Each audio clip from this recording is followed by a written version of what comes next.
이 방송을 시청하시는 여러분 모두에게 하나님의 은혜와 평화가 가득하시기를 바랍니다. 지난 시간까지 계시록 1장에 있는 말씀을 13번에 걸쳐서 함께 공부를 했지요. 어떤 분들은 왜 이렇게 세세하게 하느냐 그렇게 말씀을 하시지만, 사실은 성경은 그 말씀의 의미를 새겨가면서 함께 공부하는 것이 가장 좋기 때문에 그래 세세하게 그렇게 공부해 보는 것입니다. 이제 오늘부터는 계시록 2장과 3장에 있는 7교회에 대한 말씀들을 함께 공부해 보려고 하는데요. 특별히 계시록에 있는 말씀을 전체 9부분으로 나누어서 공부하는 것이 가장 좋은 방법 가운데 하나다. 그런 말씀을 제가 2강 할 때 그때 드렸지요. 왜 그러냐고 하면요, 원래 이 성경에는 장절 구별이 없었습니다. 그런데 이 장절 구별이 언제부터 생겼냐면 13세기가 되었을 때에 랭튼이라고 하는 파리 대학의 교수 한 분이 학생들에게 성경을 가르치는데 좀 더 쉽게 가르칠 수 있는 방법이 뭘까라고 생각을 하다가 구약 성경 전체를 장을 만들어서 그렇게 가르치기를 시작을 했어요. 그러고 난 다음에 종교개혁이 이제 시작되었던 그 무렵에 인쇄술이 발달하고 인문학이 발달을 하기 시작하면서 출판업자였던 스테파니라고 하는 그러한 사람이 이 신약 성경을 전체 절을 만들어서 그렇게 해서 그 성경을 출판을 했습니다. 그러니까 원래 이 절이라고 하는 것은, 성경에 있는 절이라고 하는 것은요, 처음부터 있었던 것은 아니고 그것은 출판업자가 성경을 출판하기에 좀 더 용이하게 할 수 있도록 그래 만들어 놓은 것이거든요. 그런데 이제 이것이 1560년에 제네바 성경이 이렇게 출간이 되면서 그때부터 오늘날과 같은 그런 장절 구별이 성경 안에 들어오게 된 것입니다. 그러면 원래 헬라어 성경에는 이것이 어떻게 되어 있었냐 그러면 주로 카이라고 하는 그러한 단어, 영어로는 and, 우리말로는 뭐뭐과 뭐뭐 이렇게 얘기를 하는 그러한 단어로 쭉 연결이 되어 있어요. 그런데 이러한 단어로 쭉 연결을 하면서 요한 사도가 특징적으로 쓰고 있는, 요한복음에서도 쓰고 있고 또 요한계시록에 쓰고 있는 단어 가운데 하나가 메타토토 메타타우타라고 하는 그런 단어거든요. 그건 뭐냐면 이 일 후에라고 하는 거예요. After these things 혹은 after this 이렇게 번역을 하고 있는데, 이 단어들이 중간중간에 있습니다. 그래서 그 단어들을 중심으로 해서 전체 대목들을 크게 한 번씩 나눠놓고 보면 1장에서부터 3장, 그 다음에 4장에서 6장 뭐 이런 식으로 나누어 놓고 보면은요, 마치 8막 9장의 연극을 우리가 함께 감상하는 것처럼 그렇게 계시록에 있는 말씀들을 쉽게 이해할 수 있도록 그렇게 되어 있거든요. 그래서 오늘은 이 2장과 3장에 있는 말씀과 1장에 있는 말씀에 큰 제목을 붙여본다고 하면 예수 그리스도와 교회 이렇게 붙여볼 수가 있죠. 먼저 그래서 이 시간에는요, 교회라는 것이 무엇이냐라고 하는 것에 대한 이해를 함께 해보려고 하는 거예요. 한 7가지 정도만 제가 또 말씀을 드려볼게요. 첫째는 뭐냐면 이 교회는 삼위일체이신 하나님을 믿는 믿음의 공동체입니다. 많은 사람들이 하나님을 믿는다 그러지만 삼위일체이신 하나님을 믿지 않고 유일신 하나님을 믿는다 이렇게 말하는 사람들이 있거든요. 어떤 종교가 그러냐 그러면 유대교라든지 혹은 이슬람교 같은 경우에는요, 예수님을 하나님으로 인정하지 않죠. 예언자 중에 한 사람 이렇게 얘기를 합니다. 이슬람교 같은 경우에는요, 그 모세가 율법을 주었고 예수님은 복음을 주었고 그리고 마호메트가 그들에게 쿠란을 가져다 주었다 이렇게 얘기를 하는 거거든요. 마지막 예언자로서.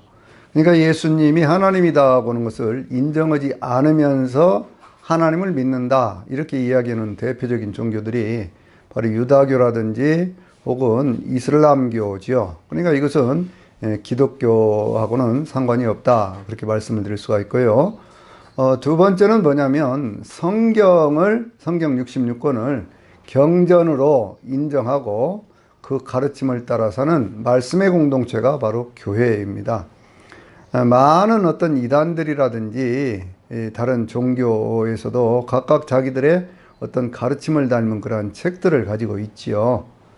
그러나 우리 기독교는요, 성경 66권, 구약 39권, 신약 27권, 이 66권의 책을 우리의 정경으로 받아들이고, 그리고 그 성경적인 가르침을 가장 우선해서 그렇게 해서 그 가르침을 따르며 사는 그 성도들의 모임을 우리는 교회라고 이렇게 얘기를 합니다. 그러니까 우리는요, 늘 어떤 그 성경의 가르침을 따라 살아야 돼요. 성경이 아닌 다른 어떤 그런 학문적인 것들도 많이 있지요. 예를 들면 뭐 자연과학도 있지 않습니까? 인문학도 있지요. 자연과학은 어떤 그런 그 사물의 이치를 탐구를 하고 그것의 어떤 법칙을 따라 움직이는 것, 이런 것들을 탐구하는 뭐 의학이라든지 혹은 생물학이라든지 뭐 이런 학문들 아니겠습니까?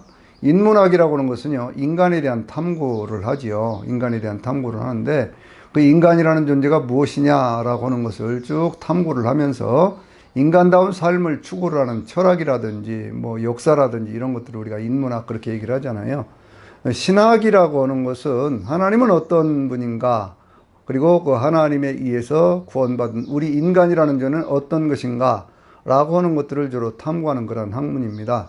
그래서 이 모든 것들이 조화롭게 우리의 지성 안에서 녹아내려져야 되고 우리의 삶에, 일상적인 삶에 있어서 그 모든 것들이 함께 조화를 이루어 가야 되는데, 가운데 가장 핵심이 되는 우리의 삶의 지침이 되는 것은 성경이라는 거예요.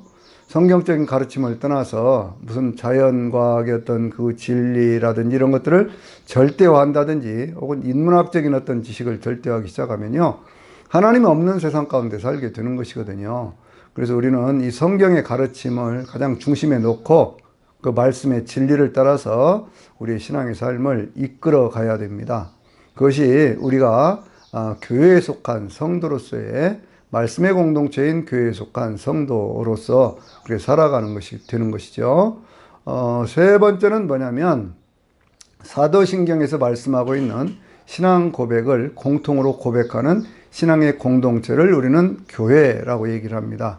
왜 사도신경의 어떤 그 신앙 고백이 중요하냐면요, 우리의 모든 신앙의 어떤 그런 고백의 내용들을 12가지로 정리를 해서 그것을 보편적 교회의 신앙 고백으로 그렇게 받아들이고 있기 때문에 그렇습니다. 이 신앙 고백에는, 사도신경에는 이루어진 사건들도 있고 이루어지지 않은 그런 사건들도 있잖아요. 예수님께서 재림하셔서 모든 만물을 심판하신다라고 하는 그 내용, 산자와 죽은 자를 심판하신다는 내용은 아직 이게 이루어지지 않았고요.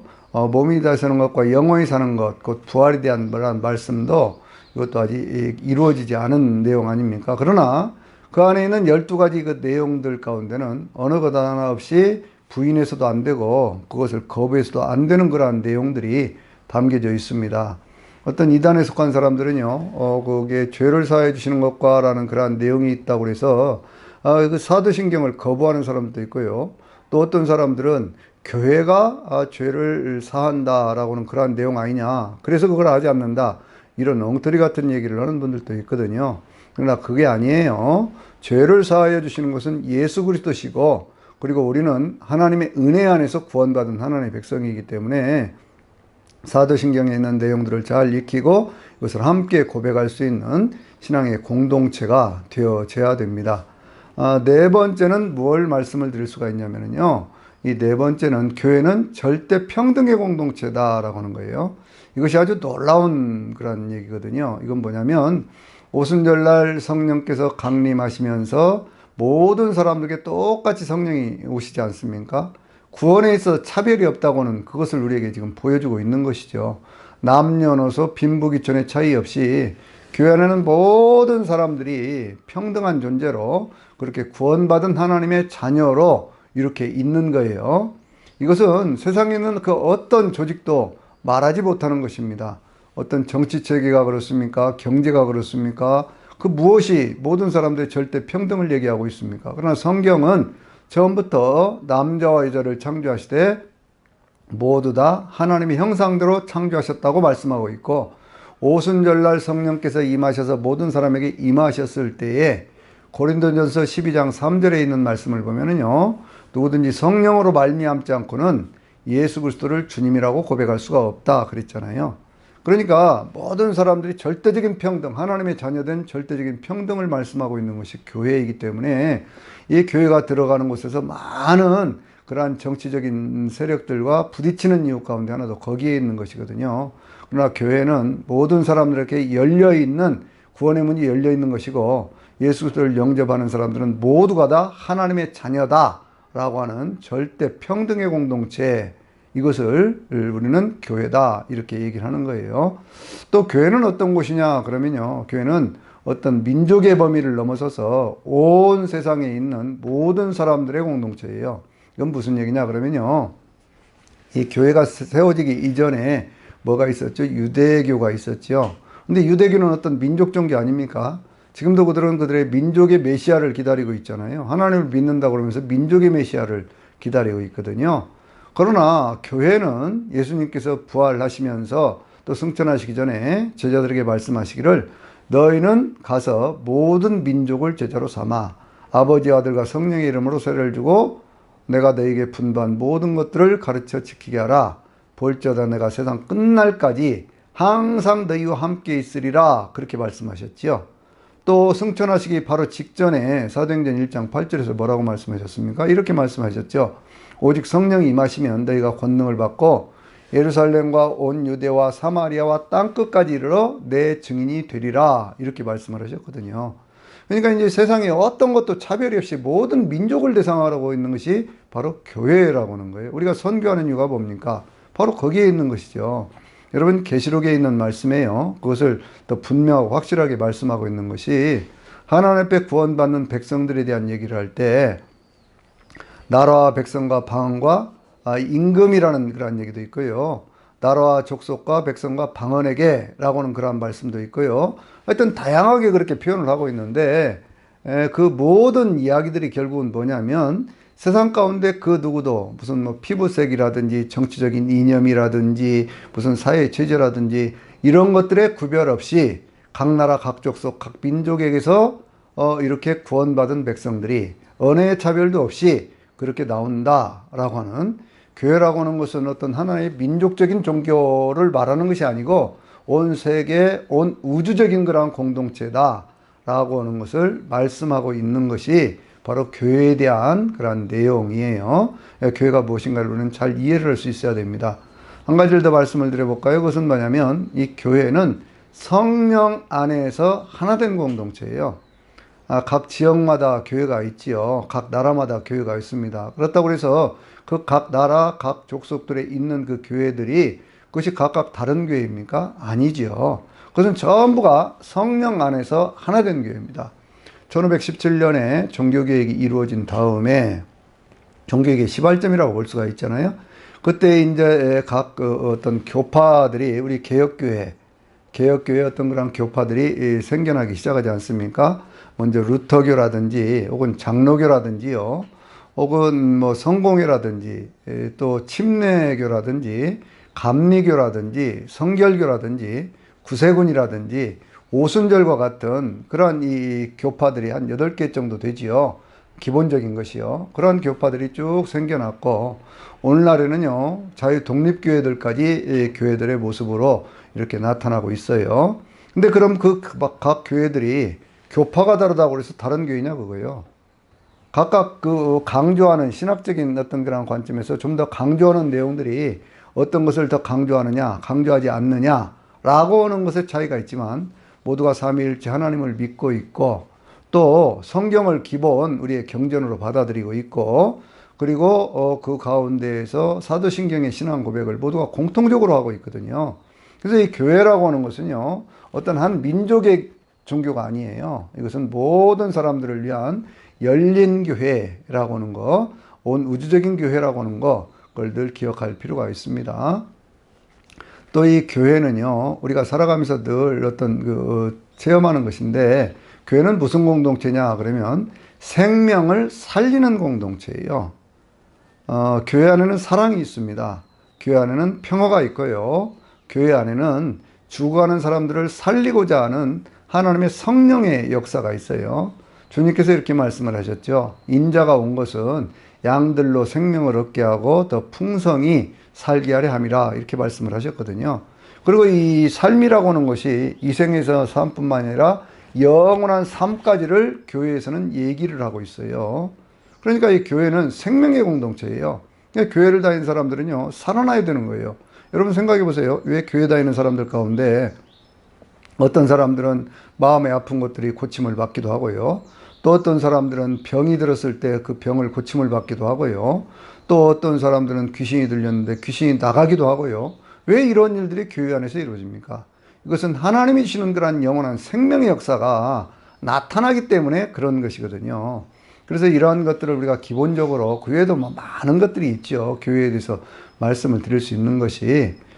그러나 이 기본적으로 제가 금방 말씀을 드렸던 한 7가지 정도는 꼭 기억을 해 두실 필요가 있습니다. 물론 이 지상에 있는 교회에는 조금 더 불완전하기도 하고 모든 것들이 부족한 것들도 있고 그렇습니다. 그러나 부족하고 불완전하다고 해서 그 교회가 잘못된 교회는 아닌 거예요. 모두가 다 각각 받은 은사대로 그 교회가 크고 작음도 있고 부유하고 조금 부유하지 않은 차이도 있고 또 뭐 배운 사람들이 더 많은 교회도 있고 뭐 시골에 있는 교회도 있고 농촌에 있는 교회도 있고 뭐 어촌에 있는 교회도 있고 도시에 있는 교회도 있고 각각의 교회들이 있지만 그 모든 교회는 예수 그리스도의 교회라고 하는 거예요. 그래서 이 점을 먼저 우리가 알고 이 계시록 2장과 3장에 있는 이 교회에 대한 말씀들을 함께 공부할 수 있게 되시기를 바랍니다. 아멘.